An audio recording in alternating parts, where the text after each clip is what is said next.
Set का complement. इसका मतलब ये है कि कोई एक सेट है, जैसे हमने मान लिया कि let A is a non-empty set,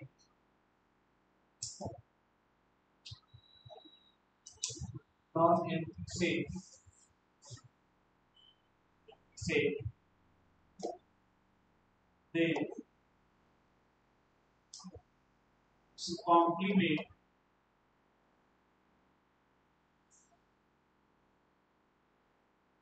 denoted by A dash और A के पर पावर में C ऐसे, ठीक है। यहाँ पे A C और A dash का मतलब है X, such that X belongs to Q but X does not belong to A। Universal से यूनिवर्सल से, ठीक है। जैसे फॉर एग्जांपल इसके डायग्राम बनाने के आएंगे। वेन डायग्राम पे हम आएंगे, एक ही बार कभी पूरा पढ़ लेना तो सबका वेन डायग्राम देखेंगे, समझेंगे कैसे हो रहा है, ठीक है ना। मान लीजिए कि यू यदि आपका 1 2 3 4 5 6 7 8 9 10 और A equals to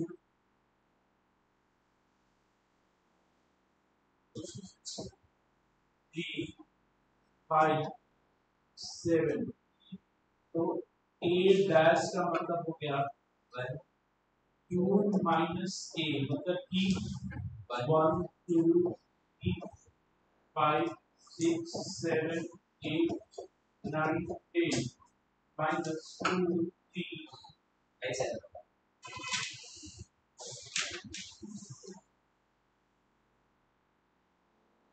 5 7, इसमें से माइनस कर दो, बट Q को हटा दो, क्या बताया मतलब कि U में से ना A के सारे एलिमेंट्स को क्या कर दो, आप रिमूव कर दो, क्या बचा 1 4 6 8 9 एंड 10, ये हो गया कॉम्प्लीमेंट सेट। कॉम्प्लीमेंट सेट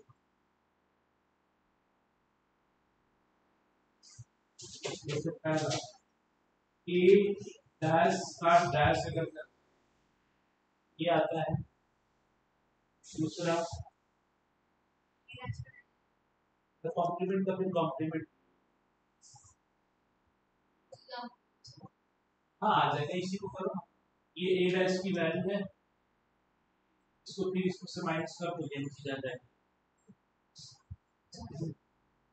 5 का कॉम्प्लीमेंट पर्सन सेट, जरा पर्सन सेट का कॉम्प्लीमेंट जो है वो क्या आ जाएगा 5, difference of set,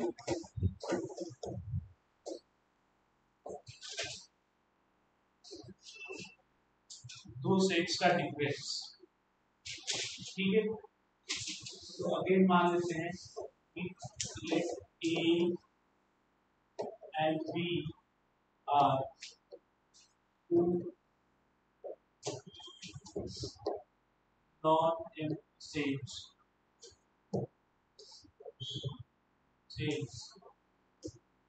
then A minus B, इसका मतलब ये है कि एक एलिमेंट होगा X such that X belongs to A but X does not belongs to B, B minus A, X such that X belongs to B but X does not belongs to A। हाँ, A में से B को minus करें तो A वाले A में होगा B वाला, A में से B वाले को भगा देना, और B माइनस A मतलब B में से A वाले को भगा देना। समझ में नहीं आ रहा हो कोई बस देखो और स्टडी। सर पर दोनों की जो टर्म मतलब ये दोनों एक दूसरे के साथ सेट ना हो, कोई दिक्कत देखो, जैसे मान के चलो कि A इक्वल्स टू 1 2 3 5 7 12 19 17 कुछ ऐसे दिया और b इक्वल्स टू आपका 1 5 9 10 11 12 कुछ ऐसे दिया हुआ। ठीक, अब जब मैं a माइनस b लिखूंगा तो a में से उन सारे एलिमेंट्स को भगा दो जो b के घर से आते हैं, है ना, जो b के घर वाले हैं। तो b के घर वाले कौन कौन है भाई? एक तो 1 है, इसमें से 1 हटा दो, 5 हटा दो, 7 नहीं, 12 नहीं, 12 भी हटा। तो जब 1 हट जाएगा तो क्या बचेगा? 2 3 7 19 17, ये हो गया आपका a माइनस b। हाँ, उससे मतलब नहीं है, a में से b वाले को भगाओ, इस तरह क्या बचता है? ऐसा नहीं आ सकता, नहीं समझ रहे हो? मेरा घर है, ठीक है, सुनिधि के घर के सारे लोगों को भगा दो तो b माइनस सुनिधि हो गया होगा। और सुनिधि माइनस अगर मुझे करना है तो सुनिधि के घर में से पहले चट्टे बट्टे भगा दो। अगर तुमने अभी से b माइनस a करना है तो b को पहले रखो और देखो b में a वाले कौन कौन? तो 1 है, 5 है, 12 है। तो अब b में से 1 5 12 खत्म हो जाएगा तो क्या बचेगा? 9 10 11, 9 10 11 ये बचेगा, 9 10 11 ये हो गया।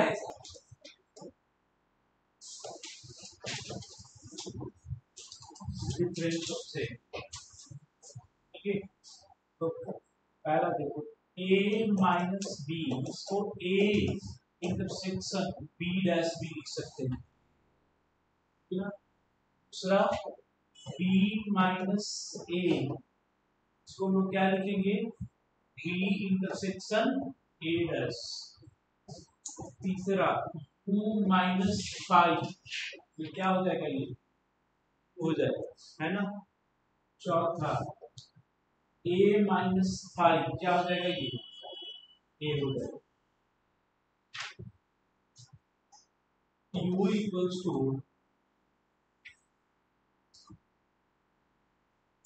1 2 4 5 6 7 8 9,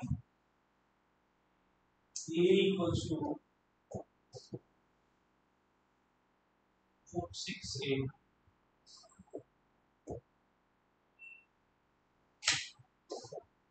b equals to 3 5 7,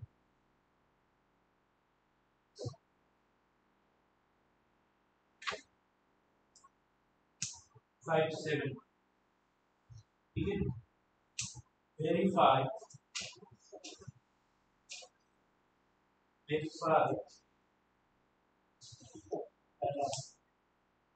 a union b delta dash equals to a dash section b dash, दूसरा a section b का dash equals to a dash union b dash। तो इसमें से आपको पहला वाला ये वाला करना है ना, तो पहले आप वो ले लो a यूनियन b, बताओ क्या होगा?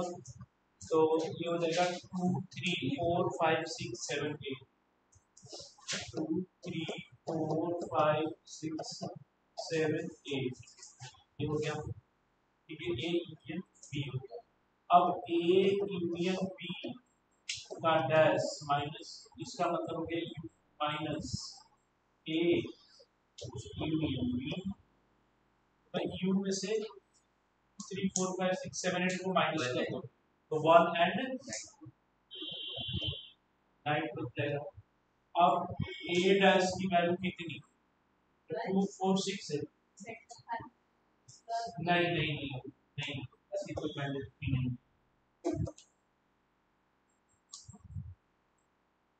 ठीक है।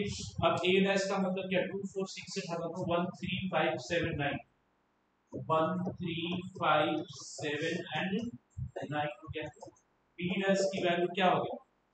3 5 7, 1 4 6 8 9 1 4 6 8 9। अब इन सब में a dash intersection b dash कर तो कोई कॉमन है, एक तो 1 कॉमन है और दूसरा 9 कॉमन। डी मॉर्गन्स लॉ कोई बहुत बड़ी लॉ नहीं है, छोटा सा देखते हैं। डी मॉर्गन्स लॉ ये कहता है कि a यूनियन b होल का अगर डैश लोगे a dash intersection b dash हो जाएगा। ये ना यूनियन है तो इंटरसेक्शन बन जाएगा, इंटरसेक्शन है तो यूनियन बन जाएगा। दूसरा intersection b dash union b dash, ठीक है। तो ये डी मॉर्गन्स लॉ है। इसके अलावा भी बहुत सारे चीजें लिख सकते हैं, जैसे a डैश का डैश मैंने क्या लिखवाया a होता है, तो दूसरा आप ये भी लिख सकते हैं।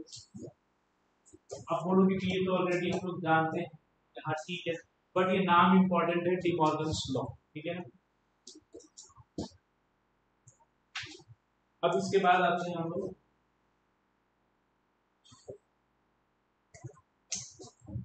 Venn diagram.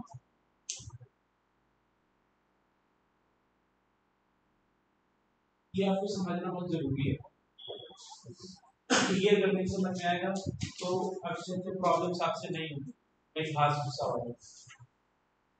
ये वेन डायग्राम, तो वेन डायग्राम ये क्या है ना कि जितने भी हमने ये चार पढ़े, हम लोग क्या ना, हम लोगों ने क्या पढ़ा, चार चीजें पढ़ी, union of sets, intersection of sets, complement of set and difference of set, चार चीजें पढ़ी। अब इन चारों का इससे मिलता जुलता बहुत सारे क्रॉस करके हम लोग पिक्चर के थ्रू समझेंगे कि यूनियन ऑफ सेट्स क्या है या इंटरसेक्शन ऑफ सेट्स क्या है ना, या डिफरेंस ऑफ सेट्स क्या है, इस तरह से चीजें हम समझें। जब तक ना बोला जाए तब तक ये मान के चलो तो जो दो गिवन सेट्स हैं उसमें कुछ ना कुछ कॉमन है। अगर कुछ कॉमन नहीं होगा तो उसमें बोल देगा कि they are the disjoint set. तो जब तक ना बोला जाए तब तक ये मान के चलिए कि क्या है, ये कुछ कॉमन है। दूसरी बात, यहाँ पे यूनिवर्सल सेट को रेक्टेंगल से और सबसेट्स को सर्कल से हम लोग क्या करेंगे, डिनोट करेंगे, ठीक है। तो देखते हैं यहाँ पे यूनिवर्सल सेट को हम डिनोट करेंगे एक रेक्टेंगल के थ्रू, और सबसेट्स को हम लोग, सबसेट्स मतलब एबीसीडी जो आएंगे, भाई कोई भी चीज यहाँ पे लिखोगे किसी न किसी सबसेट का साइन ऐसे होता है सी, हाँ बट वो मत लिखना, यहाँ पे हम सर्कल के थ्रू ऐसे करें, ठीक है ना। तो पहला हम लिखते हैं ए यूनियन बी, जो ए यूनियन बी दिखानी है, ठीक है।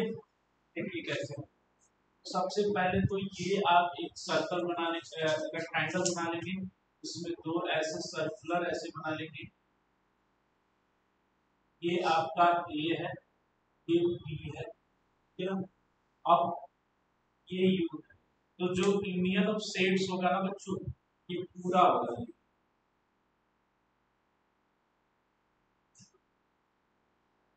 हाँ दोनों सर्कल हम मतलब पूरा ऐसे सेट, इंटरसेक्शन बीच वाला, हाँ। तो जो शेडेड रीजन है वो क्या है आपका, यूनियन ऑफ सेट्स है। यहाँ पे जब मुझे शेड करना होगा तो सिर्फ ये वाला है,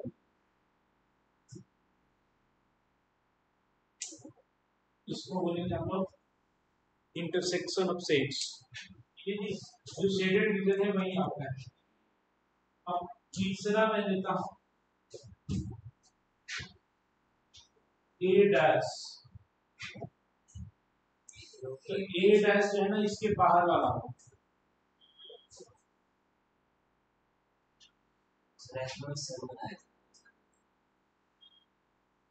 ए माइनस बी,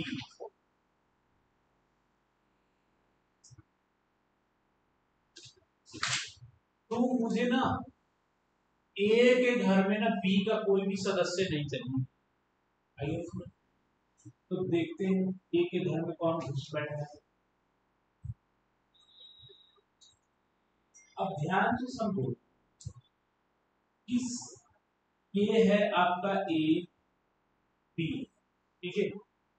तो ये बीच वाला ही ऐसा रीजन है ना जिसमें ए और बी दोनों के हैं, तो बी वाले तो है ना। बट ए माइनस बी क्या करता है कि मुझे ए के घर में बी का कोई भी सदस्य नहीं चाहिए। तो ए ने एक डिसीजन लिया, बोला कि मैं ऐसा करता हूं ना, ये कॉमन रीजन ही मैं छोड़ देता हूं, मैं सिर्फ अपना वाला पार्ट लूंगा, ये मैं दे देता हूं बी को कंप्लीटली, ले जा तू दूसरा वाला, ठीक है। तो कौन सा हो जाएगा बच्चों ए माइनस बी का मतलब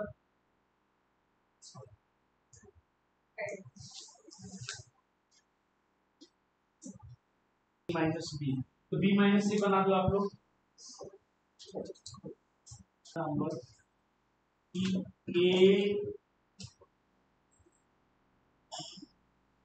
यूनियन बी होल का डैश और A dash intersection B dash, इसको कैसे करें?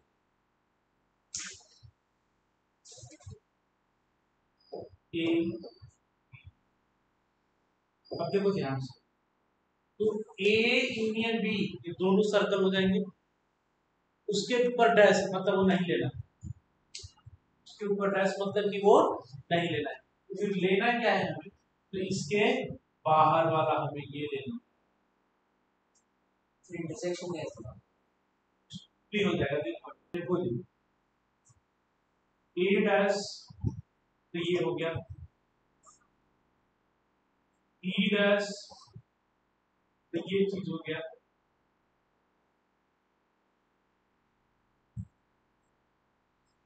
अब वो दोनों का कॉमन क्या होगा, तो दोनों का कॉमन तो यहां से ये बाहर वाला होगा ना, आगे तो समझ में क्यों, क्योंकि अगर आपने इसका कोई पोर्शन ले लिया तो ये नाराज हो गया, और इसका लिया तो ये नाराज हो जाएगा।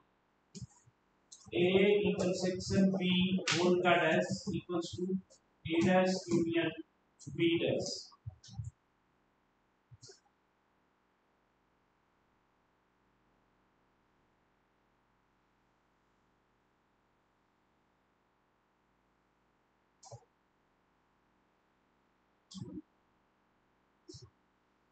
क्या होगा ये पूरा हो जाएगा। अगर मान के चलो if A and B are joint set, कैसा बनेगा उसका, इस जॉइंट सेट का मतलब है कुछ भी कॉमन नहीं है, एक तो ऐसे बन जाएगा और एक ऐसे बन, कुछ भी कॉमन नहीं रहेगा उसमें, ए ऐसे बन जाएगा और बी ऐसे, स्टडी कीजिएगा। अब मैं इसके ऊपर फॉर्मूला डिराइव करता हूँ ए यूनियन बी सबसे क्या होता है, और उसका वर्ड में मीनिंग बताता हूँ इसका मतलब क्या। मैं सेंटेंस को पढ़ के कैसे पता लगाऊंगा कि ए यूनियन बी की बात कर रहा है या ए इंटरसेक्शन बी की बात कर रहा है, ठीक है। तो अब नेक्स्ट है numerical problem based on operation of sets. And A इसका मतलब है number of element in set A, number of elements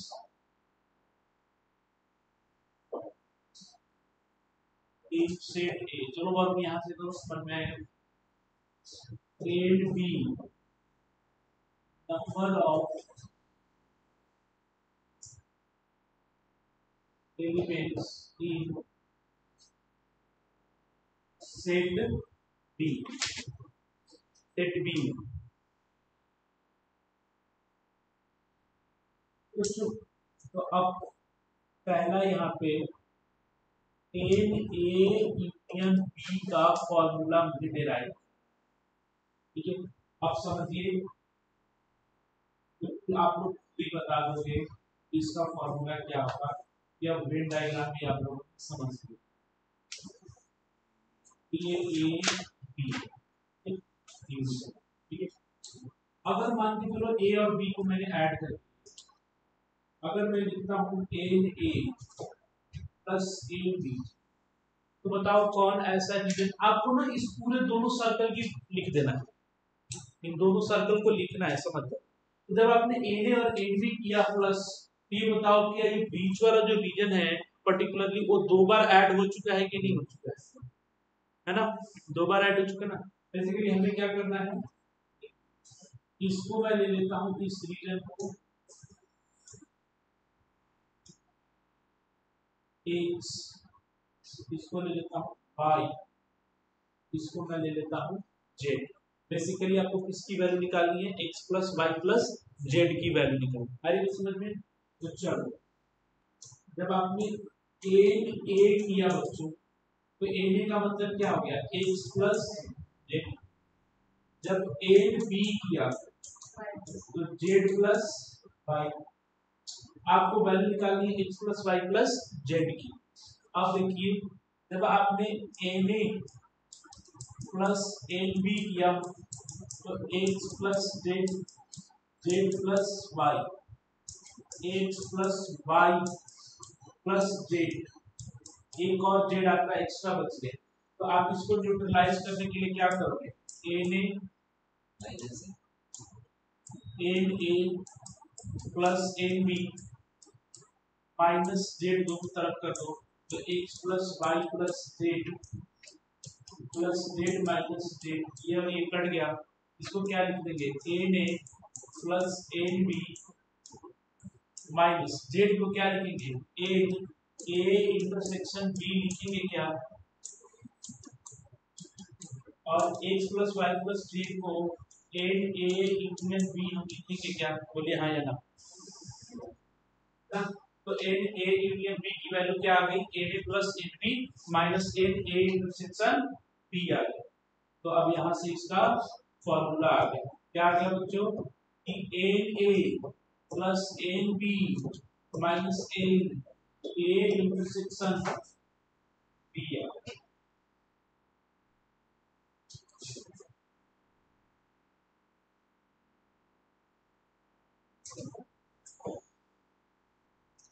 आप डेरिवेशन तो आ सकते हो, बट क्वेश्चन में बिना इसके हम नहीं कर सकते, हमको ऐसे ही सेट करना पड़ेगा।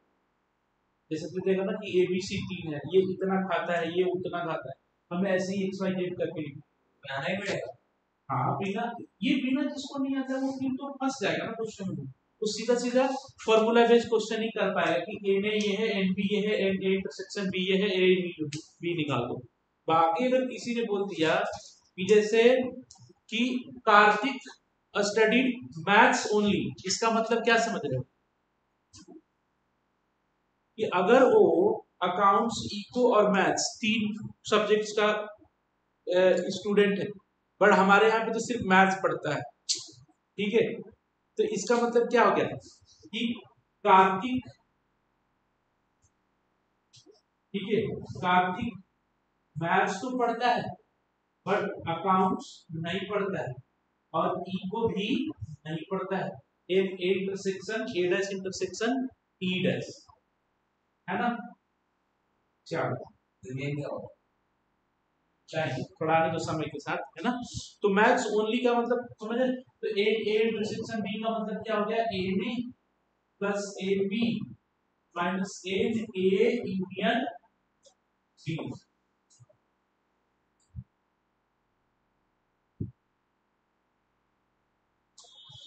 अब जिसको वेन डायग्राम आ गया हो, तो अब हम तीसरा फॉर्मूला जो डिराइव करने जा रहे हैं, हाँ जी, n A intersection B dash, तो इसका मतलब क्या है बच्चों की एन ए माइनस बी, बोलो इस बात से सभी लोग सहमत हैं, है ना?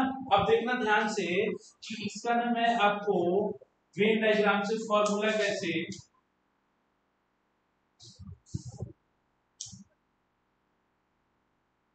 समझाता हूं, ए बी, ठीक है, चलिए आपको ना एक कौन सा पोर्शन चाहिए, ए माइनस बी, ए माइनस बी मतलब आपको कौन सा पोर्शन चाहिए, सिर्फ ए वाला पोर्शन, फ्यूज कौन सा पोर्शन चाहिए, ये वाला पोर्शन चाहिए, कौन सा चाहिए, ये वाला। अब बताओ इसको क्या लिखोगे आप, मैं तो बोलता हूं कि इसको ना ऐसे लिखो, पैरा ये देखिए, तो इसको मैं ऐसे लिख सकता हूं कि एन ए में से n A intersection B minus कर दो, आरी बस में नहीं भाई, इस पूरे में से ये बी का पोर्शन माइनस कर दोगे तो क्या बचेगा, शेडेड रीजन बचेगा कि नहीं बचेगा, या फिर एन ए यूनियन बी में से एन बी को माइनस कर दो, तो भाई सेम चीज बचेगा कि नहीं बचेगा, बोलो देख लो ढंग से, बच रहा है। तो जी यहाँ पे n A intersection B dash या फिर एन ए माइनस बी, इसका फॉर्मूला हो जाएगा n A minus n A intersection B और n A union B minus n B. तो समझ में आया क्या, तो चलो चौथा नंबर खुद ही बना लो, n A B intersection A dash, चौथा खुद ही बनाओ, n B intersection A dash.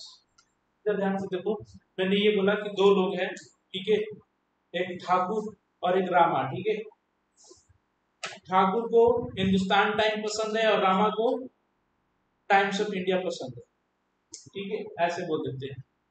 तो क्या हाउ में मतलब कि कितने लोग हैं जिसको सिर्फ टाइम्स ऑफ इंडिया पसंद है, तो ओनली, तो वर्ड ओनली यूज करें तो वहां पे ये चीज आएगी, ठीक है ना, n A dash intersection B, तो ये हो जाएगा इसका फॉर्मूला।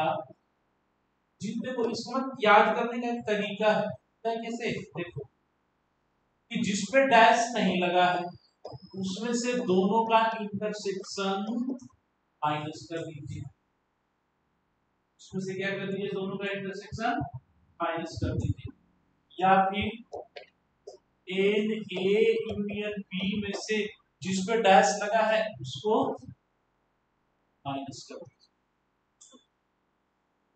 पांचवा n A dash, n universal minus n, छठा n A dash intersection B dash, n universal minus n A union B, सातवां n A dash union B dash, n universal minus n A intersection B. ये समझ में आया। अब A dash intersection B dash को क्या लिख सकते हैं, ए यूनियन बी होल का डैश लिख सकते हैं ना,